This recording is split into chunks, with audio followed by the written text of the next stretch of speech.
Olá, seja muito bem-vindo, muito bem-vinda a mais uma edição do Pauta 1, programa que quer te conectar aos principais assuntos do Brasil e do mundo.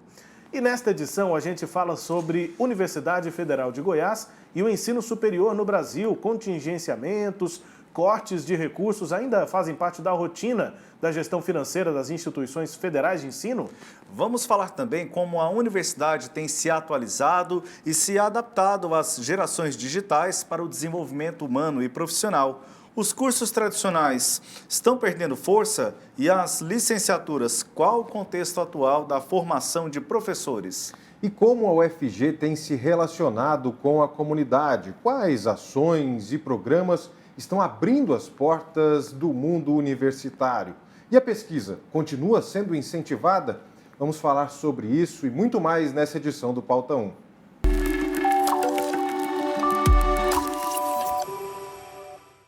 E para falar sobre isso, ensino superior no Brasil, Universidade Federal de Goiás, a gente recebe hoje aqui no estúdio do Pauta 1 a reitora da Universidade Federal de Goiás, da UFG, professora Angelita Pereira de Lima. Professora, muito obrigado pela presença aqui, por conversar com a gente. É de fato uma honra, receber a senhora aqui. O prazer é todo meu, é uma honra e eu sempre costumo dizer, Rubens, que é uma obrigação nossa, que somos gestores públicos. Essa é uma forma de prestar contas, é uma forma de garantir a transparência da gestão pública das instituições fortes, como, por exemplo, a Universidade Federal de Goiás. Então, é uma honra, é um prazer e é também uma obrigação estar aqui com vocês. Professora, eu vou chamar a senhora de reitor, mas muitas vezes de professora, porque também fui aluno da Angelita no curso de jornalismo lá da UFG. Muito tranquila, à vontade. Professora, estando aqui, muitos dos colegas já vieram cumprimentar, enfim. Professora, um assunto que a gente falou várias vezes, ao longo desses últimos anos. Qual é a situação financeira hoje da UFG e assim também a gente já pode analisar a situação financeira das instituições federais de ensino, A gente teve que conviver com essas palavras, e na verdade não são só palavras, Eram problemas, de fato, contingenciamentos, cortes de recursos. Hoje, qual é a situação no primeiro ano de mandato do presidente Lula? Bom, primeiro eu quero aqui fazer um registro do acompanhamento que o Sistema Sagres fez em todo esse período da minha gestão, já na minha gestão, em relação aos cortes, aos problemas da universidade. A Sagres esteve muito atenta. Isso tem que ser um registro, isso é muito importante. Eu agradeço ao sistema por prestar atenção ao sistema de educação brasileiro com a competência que vocês fazem.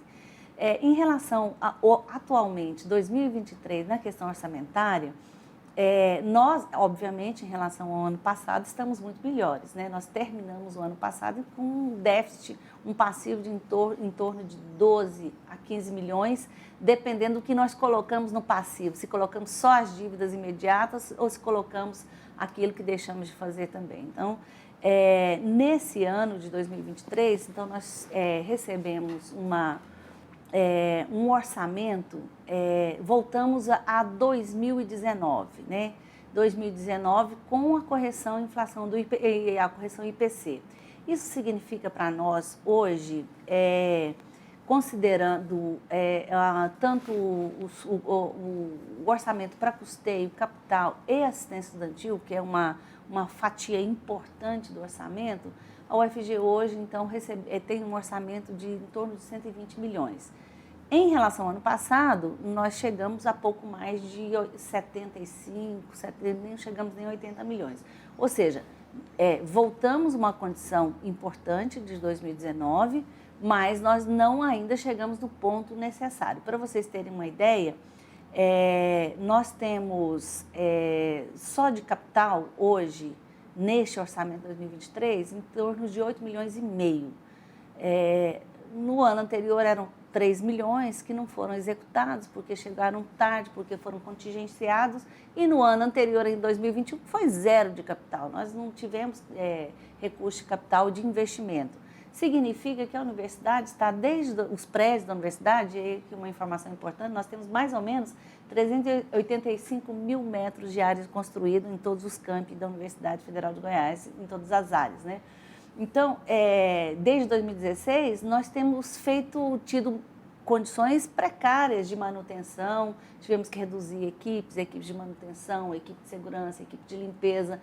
Então, tudo isso tem um impacto muito forte, né? Então, se você tem na sua casa um probleminha que aparece na goteira, uma goteira, e você resolve a calha imediatamente, isso tem um custo X. Mas se você não tem dinheiro e isso demora 2, 3, 4, 5 anos, daí quando o estrago é muito maior, você vai ter que ter muito mais dinheiro para... Então, a universidade vive... o prédio da reitoria hoje é um prédio que tem muitas áreas degradadas, enfim, com infiltrações que precisam ser corrigidas. Isso tudo, se nós somarmos, nós temos uma defasagem orçamentária na área de investimento, por exemplo, que é muito grave. Então, o que eu posso dizer? Que nós melhoramos, obviamente, não temos nenhuma ameaça de corte, de contingenciamento, nenhum anúncio de que aquilo que nós planejamos não será executado. Nós temos que agora ter as condições para executar, licitar, recebemos o recurso no final do mês de maio, junho, julho, agosto, é pouco tempo para poder orçamentar, fazer todo o processo necessário. E hoje, por exemplo, eu estou focando no investimento, porque o custeio, o recurso de custeio, ele tem sido, dentro daquilo que nós planejamos, está sendo executado, e a nossa expectativa é chegar ao final do ano cumprindo todos os nossos contratos, que é o que é mais importante, limpeza, educação, limpeza, saúde, e toda a área de manutenção. Mas da mesma forma, já pensando até mesmo na recomposição, não, na estruturação do orçamento do ano que vem, já pensando nessa formatação, na recomposição do ano anterior? Sem dúvida. O ano anterior, para nós, foi um ano muito difícil, mas nós tínhamos uma expectativa de que, mudada a política e a educação assumisse, sobretudo a educação superior, um lugar, um patamar de importância, nós tínhamos que estar preparados para o que viesse. E o que veio foi realmente uma possibilidade hoje. Então, eu estava dizendo, nós temos hoje 18 obras para licitar, e são obras, as prioritárias, aquelas que são as mais emergentes, as mais antigas, correção de telhado, condição de combate a incêndio, manutenção de prédios, assim, de laboratórios importantes.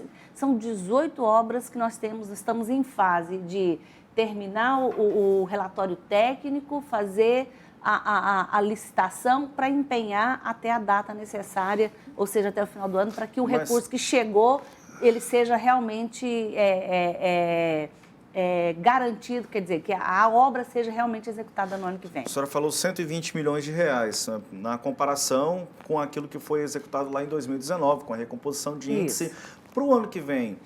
Levando em consideração esse índice mais os 120 milhões, qual é a estimativa de orçamento que a gente deve ter para a universidade no ano que vem? Pois a LOA ainda não foi anunciada, está em fase de negociação, ainda estamos aguardando um anúncio mais, digamos assim, definitivo, mas a expectativa já é de que não será muito diferente, ou seja, nós não estaremos muito além do que estamos hoje. A garantia é de que não vai ser menos do que nós tivemos em 2023. Essa é uma garantia. Então, o patamar é esse. Uhum. Esperamos, porque tudo está dependendo da conjuntura política e econômica, então, aí condicionada a um aumento de arrecadação, isso nos deixa um pouco instáveis. O que nos dá estabilidade é que estaremos nesse mesmo patamar. A nossa expectativa é de que essa conjuntura mude um pouco mais favoravelmente à universidade. De qualquer maneira, a conjuntura é mais favorável. Ela nos permite, inclusive, buscar suplementações ou outras formas de financiamento. Ela pelo menos está... É uma conjuntura... Nós temos uma Secretaria de Educação de Ensino Superior cuja secretária é uma ex-reitora, era da Andifes, reitora da UFRJ, entende os problemas da rede, sabe que quando nós falamos, nós apresentamos um problema, ele não está escamoteado, ele é real, ela conhece e reconhece isso. Isso permite um nível de diálogo, de apresentação e de negociação que não é no balcão, é uma negociação em rede, né, que tem que ter, digamos, critérios que sejam equiparados a toda a rede de universidades no Brasil, de universidades federais, mas, de qualquer maneira, nós hoje temos o diálogo, nós temos a perspectiva, nós temos condições de argumentar, não seremos desacreditados nisso, e temos a garantia de que não será menos esse ano, o ano que vem não será menos que esse ano, e nós temos a expectativa de que, havendo no MEC um rearranjo, num rearranjo, uma possibilidade de suplementação, haverá uma suplementação. Isso tem sido dito sempre que possível, ou seja, não há a priori a negativa de uma suplementação, não há o recurso. Havendo, haverá suplementação. Isso é bom para nós, isso é bacana. E nos anos anteriores, né, reitora, falava-se até em prazo, né? A universidade não conseguirá sobreviver após uma determinada data, justamente por conta desses cortes e contingenciamentos que ocorreram. Agora já se tem um horizonte mais positivo. É possível dizer isso? Com certeza. Eu estava na direção de uma unidade acadêmica, da minha unidade acadêmica, e nós ouvíamos, assim, desde 2016, assim, olha, a partir de setembro nós deixaremos de pagar. E aí, assim, vai deixar de funcionar se os fornecedores decidirem que não vão nos fornecer energia, não vão fornecer segurança, então... E isso não está no nosso horizonte. Hoje nós pagamos as contas, não está anunciado que nós pararemos por falta de recursos. Isso não. O básico está garantido. O que melhora? Por exemplo, melhora... nós tivemos condições de planejar e fazer execução. Nós podemos, inclusive, nos nossos próximos contratos, ampliar um pouco mais os nossos serviços, porque nós sabemos que contamos com aquele recurso está garantido, ele não será contingenciado, ele não será retomado. Então, como é que eu diria? Cortado, né? Não haverá corte. Bloqueado. Né? Contingenciado, bloqueado e cortado. Então, isso, sem dúvida, para qualquer gestor, é condição sine qua non. O que você planejou, o que você estabeleceu como prioridade, como meta, e o recurso que você destinou daquele orçamento para a execução está garantido. Isso é fundamental. Não é suficiente? Não é suficiente, por todas as razões que eu disse antes. Mas é um prenúncio, é um anúncio de que uma gestão muito antenada, e nós temos uma equipe técnica muito competente, nós vamos superando paulatinamente os nossos grandes problemas, sobretudo, hoje eles estão, sobretudo, no campo da manutenção, da recuperação de prédios e da garantia das condições, por exemplo, a questão da climatização, né? Então, nós não temos recurso para definido aí para aquisição de climatizadores, que é necessário. Então, esse foi um período difícil para os 39 ambientes, graus. para os ambientes que não têm a climatização. Difícil mesmo, em alguns lugares com assim, condições precárias mesmo, com risco à saúde das pessoas. Isso nós temos que resolver. Não tá resolvido agora, mas está no horizonte para a gente resolver essas questões. Professora, com o devido afastamento que a gente vai tendo com o passar do tempo, né, a gente acompanhava, conversamos com a senhora, com outros especialistas, durante o governo passado, durante o governo Bolsonaro, em que havia uma decisão política, né, de se valorizar menos a educação superior pública, né, brasileira, com ideias como as parcerias privadas, enfim, que existe até modelos parecidos fora do Brasil, em outros lugares, e havia uma visão diferente. E a gente tinha essa análise ali no momento, né? Críticas muito duras em relação a como o Brasil deveria levar o seu ensino superior. Com o tempo passando, a gente tem um afastamento para entender o que foi esse processo e como, de fato, o Brasil continuará pensando na sua educação superior, tentando afastar um pouquinho essa coisa da polarização política, enfim. Havia ideias naquele momento, né, que não condiziam com o que a educação superior sempre foi. Qual é o futuro da educação depois desse momento de 4 anos em que ideias diferentes estiveram em Brasília? Pior do que isso, na verdade, nós éramos culpabilizados, né, responsabilizados pela o não funcionamento de um sistema cuja política estava sendo boicotada, né? Isso foi um momento muito difícil mesmo. Perdemos muitos quadros, perdemos muitos talentos, a gente chama de talentos, né? Pesquisadores que deixaram o país por conta de assim, permanecer numa rede, num sistema como esse. Sim. É muito difícil. Então, para o futuro, esse inclusive é um dos nossos objetivos, né? De políticas para implementar, inclusive, o retorno dos talentos, né? Assim, nós estamos aqui aguardando agora o anúncio do PAC Educação para o Ensino Superior, para a gente falar do futuro aí. Conversando nesta edição com a professora Angelita Pereira de Lima, reitora da Universidade Federal de Goiás. Magnífica reitora. Eu gosto muito desse gentílico, né? Porque tem o ilustríssimo, enfim, de vários outros cargos. Mas para reitorias, magnífica é uma palavra muito boa, né? Que, inclusive, tinha sido proibida no governo anterior. Ah, é verdade. Retornou agora. Voltou. Reitores podem ser chamados de magníficos novamente. Então, com a magnífica reitora do UFG, Angelita Pereira de Lima. Professora, a gente terminou o bloco passado falando sobre futuro, né? E qual é o futuro especificamente da Universidade Federal de Goiás, né? A gente tem investimentos previstos, inclusive de expansão da UFG, que foi um processo já datado, né? 10 anos atrás ou 20 anos atrás, a UFG passou por esse momento de expansão. Isso vai voltar? Qual é a expansão atual? Bom, primeiro quero dizer que, sob a gestão do professor Edivar, quando houve o programa Reúne, a UFG deu mais que dobrou de tamanho em todas as dimensões, espaço físico, docentes, técnicos, estudantes, vagas, mesmo tendo que gerar 2 outras novas universidades, o UFJ em Jataí, o UFCAT em Catalão. A UFG continua sendo uma grande universidade. Isso fez a UFG, é um paradoxo que eu vou dizer para vocês, a UFG foi uma das universidades que mais aproveitou o Reúne, que melhor executou todas as possibilidades apresentadas pelo Reúne.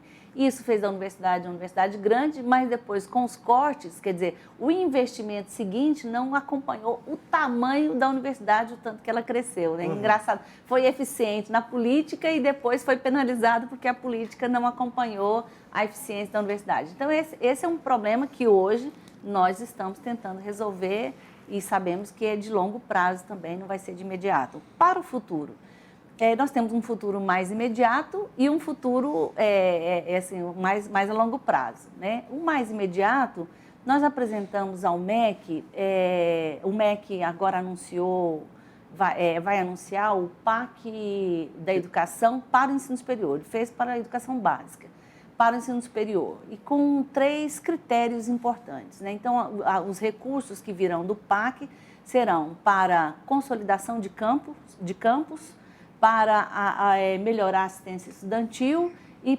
obras que sejam executáveis durante o período do governo, né? Então, nesse campo, nós apresentamos pelo menos 3 obras fundamentais. Uma para a consolidação do campus Aparecida de Goiânia, que agora definitivamente saiu das dependências da UEG e nós estamos no nosso campus próprio, lá na FCT, em Aparecida de Goiânia. Então, nós apresentamos uma obra que é a construção do restaurante universitário lá, para consolidar o campus. Lá tem uma área de convivência. Vou perguntar o que é consolidar um campus, que o de Aparecida já existe. Então, já existe, é o que permite que o aluno, o professor, enfim, todos eles... Para criar as condições para que ele seja realmente um campus efetivo. Lá falta um restaurante universitário.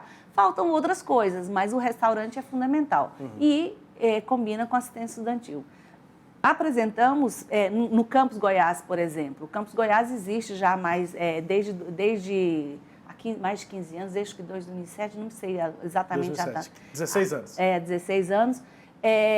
E lá, por exemplo, nós temos problemas de salas de aula, é um problema crônico da cidade. Então, nós apresentamos a construção de um novo bloco de salas de aula, de construção para o Campus Goiás.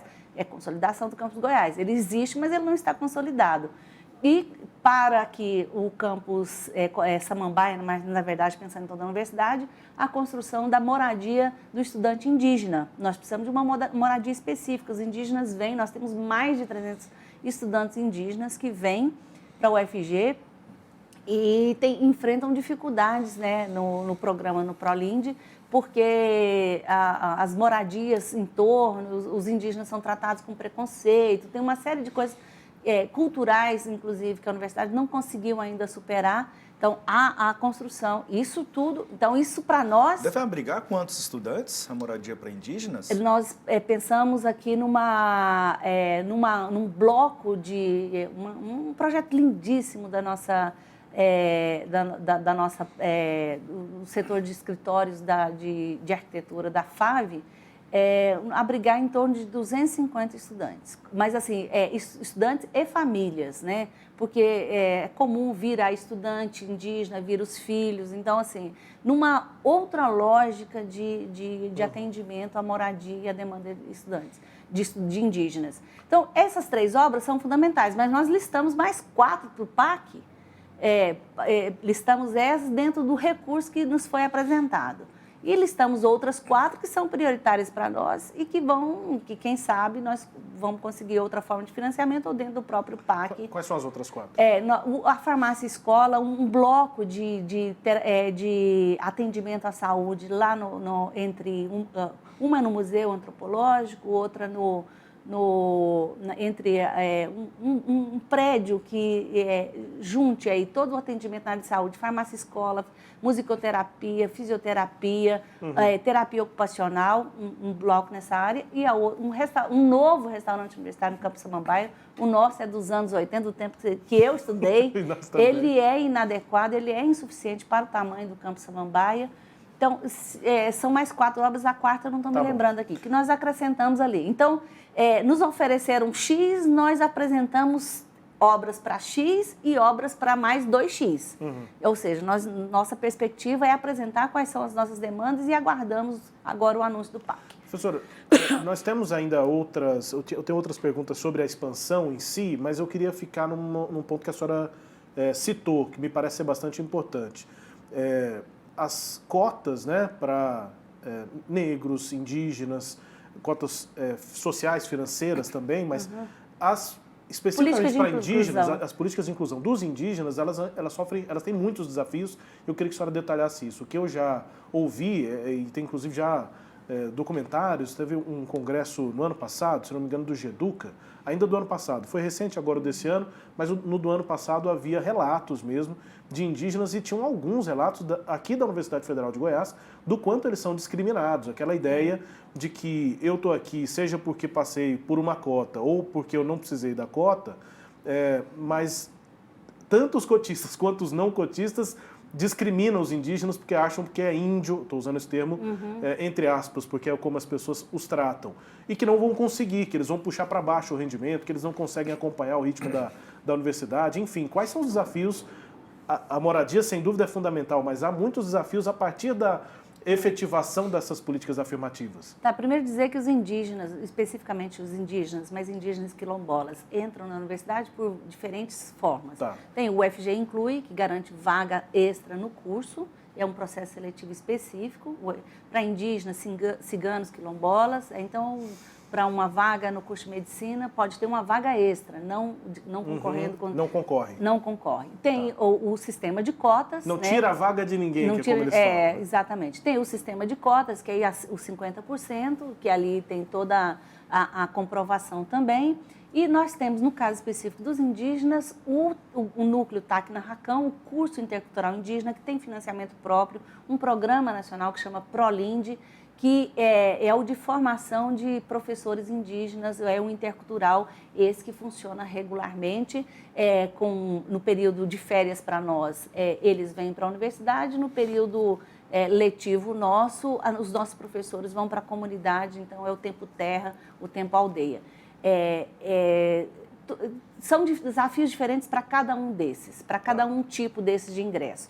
Então, mas o fundamental é que nós temos que estar antenados exatamente. Existem denúncias, existem problemas, nós temos procurado enfrentar, inclusive conversar com a comunidade, quem recebe, precisamos fazer campanhas. São desafios dessa diversidade cultural e desse preconceito que se tem em relação ao próprio conhecimento, à produção de conhecimento. Então, Eu penso que a universidade está muito bem preparada, o núcleo está aqui na Racan, ele está muito bem preparado, o nosso museu antropológico, que faz pesquisas, que faz muitos professores e pesquisadores ali nos dão suporte para isso.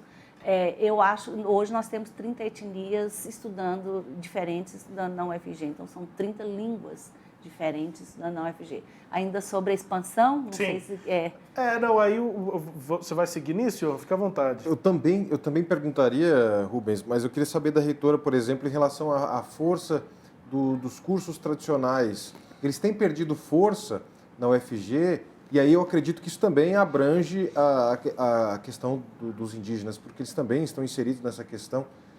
Como é que está a questão dos cursos tradicionais? É possível dizer que eles estão enfraquecidos, reitora? Eu não sei exatamente o que são os cursos tradicionais, mas eu assim, acho que porque... um indício disso é aquela lista de cursos mais concorridos, né? E aí a gente tem ainda alguns tradicionais, aqueles mais antigos, medicina está lá, enfim, direito, mas tem outros que vão surgindo. Porque, na verdade, a universidade é uma instituição secular, então, assim, tradicionalidade tem que estar nessa, senão você não garante a tradicionalidade. Eu não pensaria por aí na questão do tradicional ou não tradicional.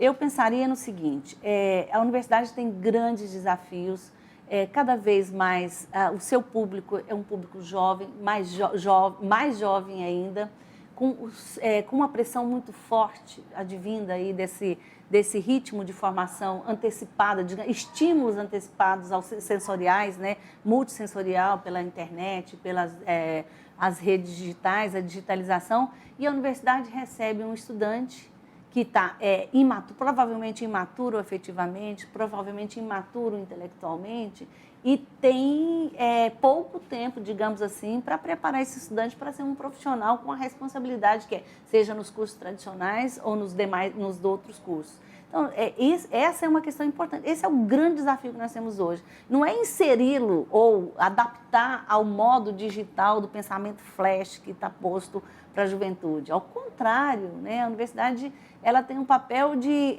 criar as condições para esse amadurecimento, um amadurecimento intelectual, um amadurecimento cultural, artístico, um amadurecimento afetivo também. Isso tudo faz da gente pessoas melhores. Se somos pessoas melhores, nós somos pessoas profissionais, seremos profissionais melhores. Então, o que pode estar em crise exatamente é isso, essa demanda apresentada por um público, por esse público, e o que é a universidade. Mas a universidade ela tem que encontrar a forma de fazer isso. E a forma não é repetir o que produz essa instabilidade, ou o que produz essa imaturidade. É repetir essa forma. É claro, tem que dialogar com quem tem a linguagem digital, obviamente. Mas, assim, nós temos que sair do curso da formação livresca. E isso se faz quando as pessoas estão em contato direto com a realidade, são desafiadas a pensar, estimuladas a desenvolver a sua criatividade. E passa pela formação de professores também, essa nova dinâmica? Passa pela formação de professores, mas antes da formação... Passa, sem dúvida, mas antes da formação de professores, ou junto com a formação de professores, nós temos assim, que resgatar o papel da universidade. Eu estive agora, vocês sabem, fui ao Vaticano, o Papa convidou os reitores da América Latina, foram 216 reitores, e uma das coisas que o Papa diz, olha, quer dizer, o papel da universidade, a função da universidade é resgatar a esperança e organizar a esperança da juventude. Vocês têm que convencer os jovens que eles são as lideranças da mudança para resolver os grandes desafios da América Latina. E quais são os grandes desafios da América Latina? A fome, a desigualdade, a degradação do meio ambiente, a proteção Então, quem vai liderar isso? São os profissionais que nós vamos formar. E quem são eles? São essa juventude. Então, a formação e a procura da juventude para as universidades de ensino superior, sobretudo no Brasil, pós-pandemia, ela realmente precisa... Nós estamos nos debruçando sobre isso. Como nós vamos... nos constituir como uma instituição que atraia essa juventude para permanecer num projeto de formação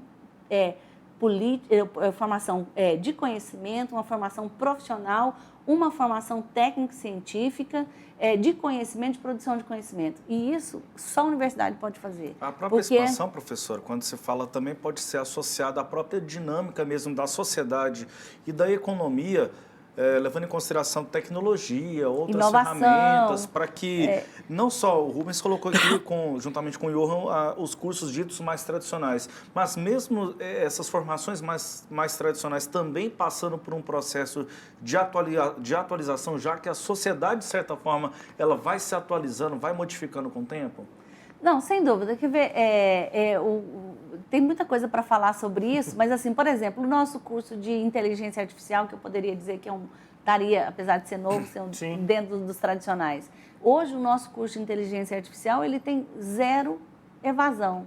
Por quê? Porque ele tem um modelo de acolhimento, de recepção desse estudante que chega,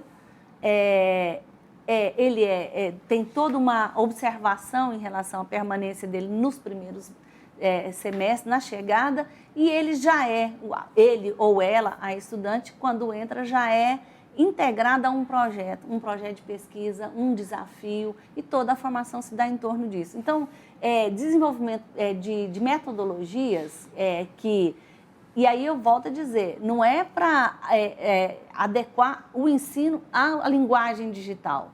Não é isso.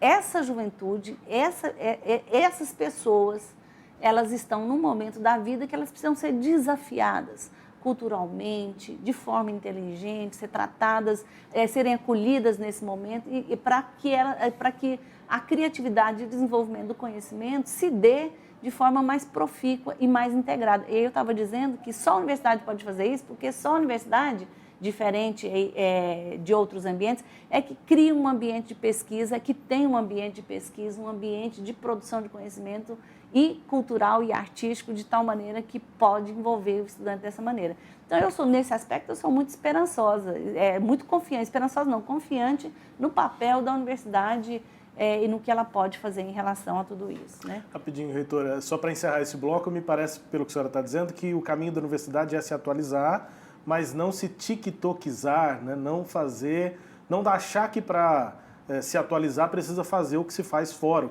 o que as novas tecnologias fazem ou as redes sociais fazem. No mínimo, reconhecer que o TikTok não é suficiente. Ele é um nível de informação e de comunicação limitado.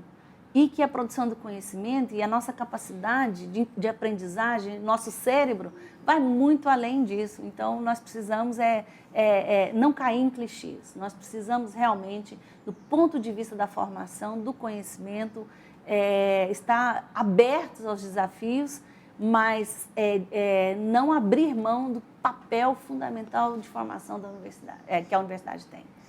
E nesse bloco a gente vai tratar sobre pesquisa, sobre como a universidade se relaciona com a comunidade. E nesse segundo ponto, nesse relacionamento, a chegada da universidade já é um primeiro ponto fundamental, né, para que esse relacionamento aconteça. Reitora, a universidade vai chegar a mais lugares aqui em Goiás? Isso está no plano, pelo menos? Está no plano. Pelo menos nós apresentamos a nossa Secretaria de Ensino Superior, a CESU, as nossas possibilidades, que é do MEC, né?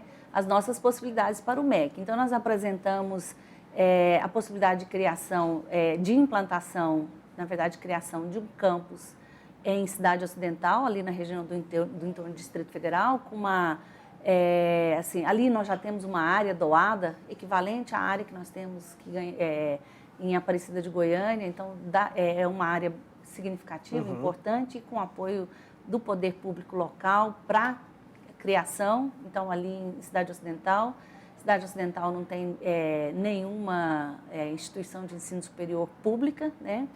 Apresentamos também a possibilidade em Porangatu, região norte do estado de Goiás, que no mapa apresenta um vazio, né, e um distanciamento da presença das instituições de ensino público. E pensando aqui num corredor, numa logística, Aparecida de Goiânia, Anápolis, nós apresentamos então a possibilidade de uma presença da universidade, que nós já estamos do ponto de vista da pós-graduação lato sensu, no nível de especialização, mas assim, um campus e que fizesse atendesse a uma das demandas do governo federal, que é da neoindustrialização, mas na verdade a inovação e principalmente focado na área de saúde. Então nós teríamos aqui um corredor na BR-153, Aparecida de Goiânia e Anápolis.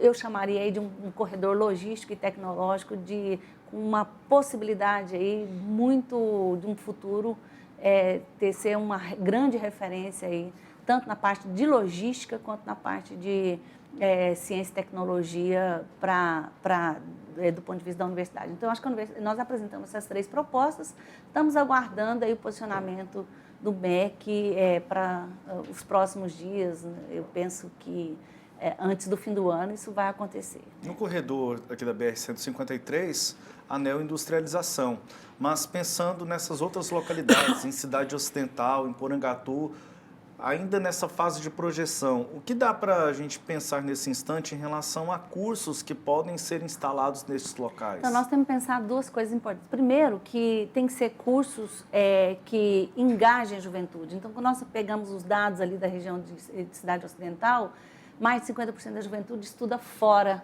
ou não chega, o ensino para no ensino médio, quem estuda fora. 80% da população trabalha fora, no plano piloto. Então, nós pensamos na área de administração pública, gestão pública, que pudesse depois abrir frentes para outras áreas de conhecimento. Estamos pensando nessa linha, estamos pensando também em uma articulação já do ensino superior, do ensino médio com o ensino superior. Então, hoje, a UFG, na relação já com a comunidade, ela faz a gestão das escolas do futuro.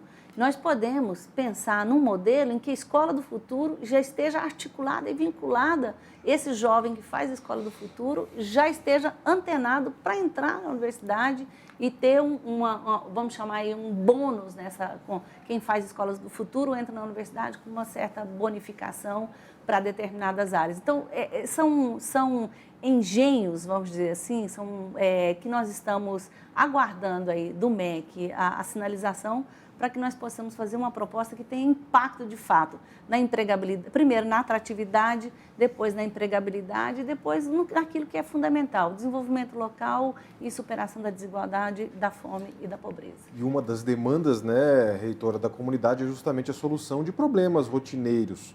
A gente não tem como não relacionar com o que a gente falava no primeiro bloco, que é a questão dos cortes, contingenciamento, como é que está a saúde financeira das universidades federais hoje, da UFG em específico, como que está sendo o incentivo para pesquisas que venham a solucionar esses problemas rotineiros hoje? Existe esse incentivo? Há continuidade desse incentivo? Como avaliar? A pesquisa, como a pesquisa na universidade, ela tem uma outra forma de financiamento, porque ela digamos assim, ela é autofinanciada porque, em geral, são projetos que são ou apresentados a agências financiadoras ou, em alguns casos, como empresa privada, que eu vou aqui falar de um caso específico. Assim, a UFG, sem dúvida, não é à toa que ela está no ranking internacional entre as 5% melhores e maiores entre as universidades do mundo, porque é uma das universidades que tem assim, um investimento em pesquisa, tem um parque laboratorial de alta qualidade e de nível internacional. O nosso parque tecnológico, dentro do parque tecnológico, por exemplo, o CRTI, que é o Centro de Referência de Tecnologia e Inovação, atende a mais de 500 empresas no Brasil, fazendo pesquisa, análise né, de diversas áreas. Então, nosso CPA, o Centro de Produção de Alimentos, que faz análise do leite. Nós temos uma rede, por exemplo, a RIDESA, nós integramos a RIDESA, que é a rede interuniversitária de sucroalcooleira, para desenvolvimento sucroalcooleiro, que é responsável por nós pertencemos a essa rede, 12,3% da matriz energética do país.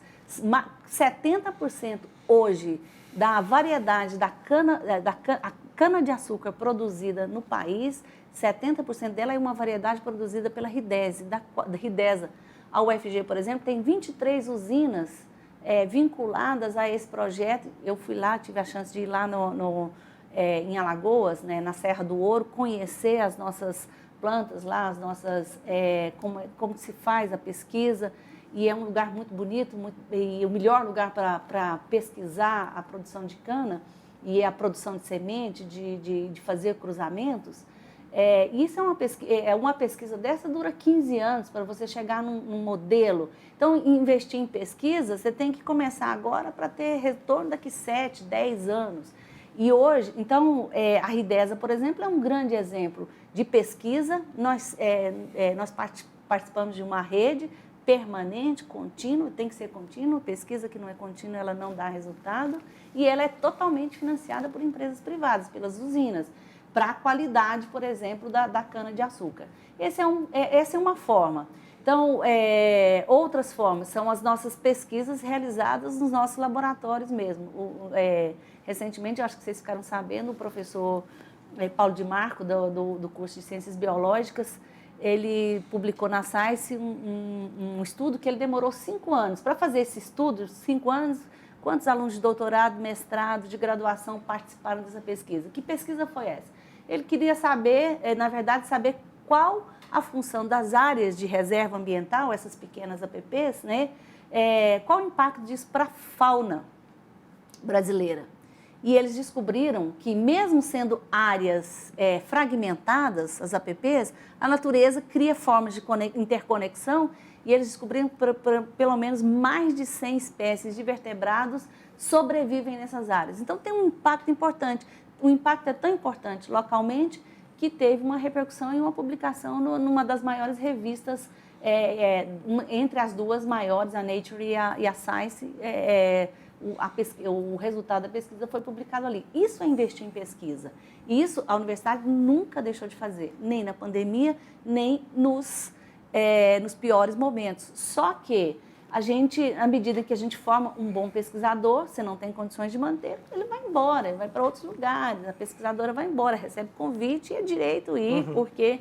Então, investir hoje na pesquisa é realmente recuperar onde há necessidade, recuperar a capacidade dos laboratórios, ampliar e fazer o que nós temos feito. Nós temos feito convênios com todas as áreas. No governo do estado, nós estamos com o governo estadual, conveniamos na área do transporte, do meio ambiente, da educação, da cultura. Nós estamos em frente, e tudo isso gera pesquisa, extensão, qualidade de ensino, ambiente adequado. Isso nossos estudantes têm que se envolver, nossos professores têm que se envolver, nossos técnicos têm que se envolver. E isso tudo melhora a nossa finalidade, que é a formação em sala de aula, né? Tem que ter bolsa, né, reitora? Exatamente, por isso. Estamos tendo bolsa.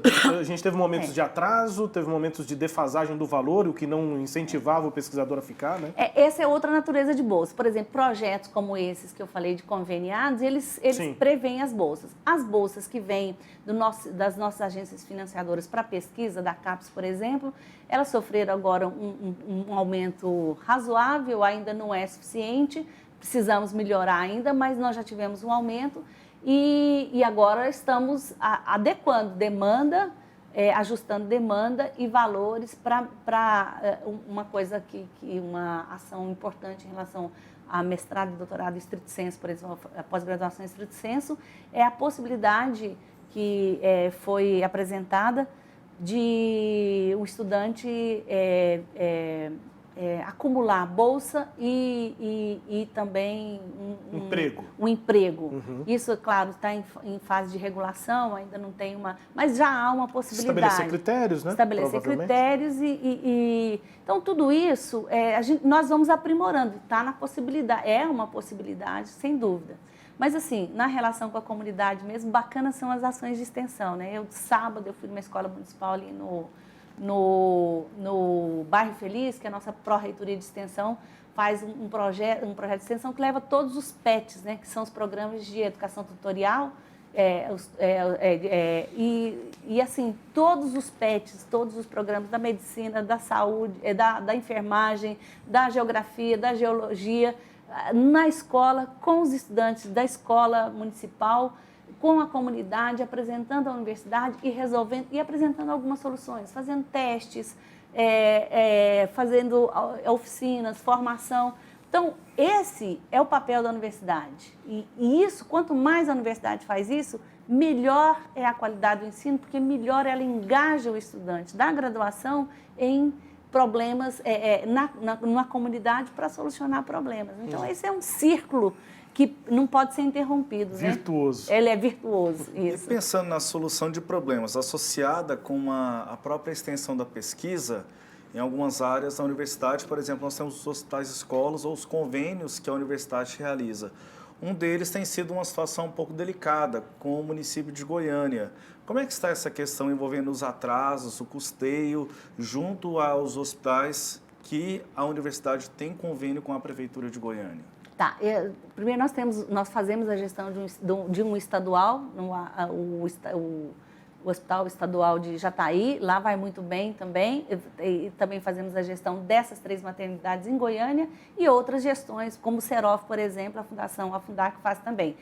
Em relação à Prefeitura de Goiânia, temos vivido um momento de crise, mas é uma crise da Prefeitura de Goiânia, nós esperamos solucionar nesse momento agora que eu estou falando, nós conseguimos superar essa conjuntura de paralisação de serviços, porque houve um pequeno aporte, há uma dívida muito grande e nós estamos tomando todas as medidas em todos os campos que cabem medidas para que a Prefeitura regularize a sua dívida com a Fundação e nós possamos, tem a dívida com a Fundação e tem a manutenção mês a mês com as maternidades, né? Para que nós possamos continuar fazendo a gestão das 3 maternidades, que são as 3 únicas maternidades públicas do estado de Goiás. Então, atende Goiânia, atende Grande Goiânia e tem tem demandas para além da região metropolitana de Goiânia. Então, elas são muito importantes e é importante realmente que nós temos discutido com o Ministério da Saúde também, fazendo atuações em todas as dimensões para que nós tenhamos uma solução definitiva e perene em relação à gestão das maternidades. Professora, e as licenciaturas, elas estão sendo pouco procuradas? Há procura para quem quer ser professor? Como é que está isso para a universidade? O problema, a questão das licenciaturas, esse é um problema mundial, viu? Primeiro, não é um problema só da UFG, nem do Brasil. Outro dia nós fizemos eu fui a Portugal, a discussão da licenciatura na Europa é na mesma linha.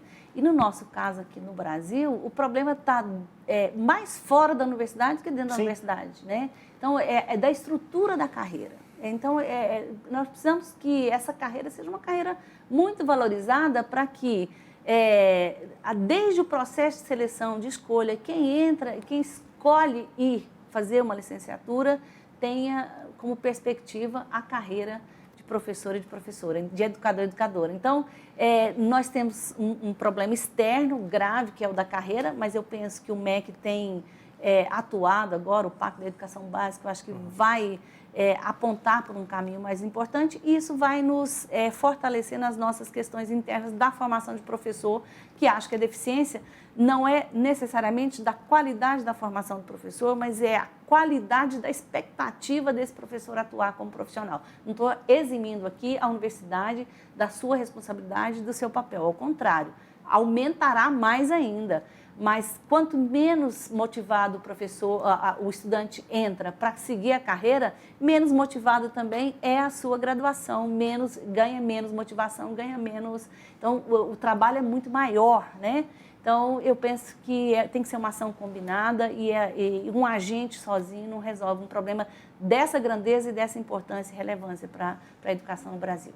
Professora, muito obrigado pela disponibilidade aqui de conversar com a gente nesse programa, né, no Pauta 1, em que a gente realmente tenta aprofundar as discussões e acho que conseguimos, né, tratar sobre vários assuntos diferentes aqui com a senhora. Muito obrigado pela presença e até uma próxima. Eu que agradeço e eu continuo sempre à disposição. A UFG é muito grata pela Sagres, pelo espaço aqui dedicado a nós. É isso, e para você que está nos acompanhando até aqui, últimos recados, né? A gente está conectado aqui pelas redes sociais, então converse com o Sistema Sagres para você escolher aqui qual pode ser a nossa próxima pauta. Obrigado pela sua companhia, até mais, até a próxima edição.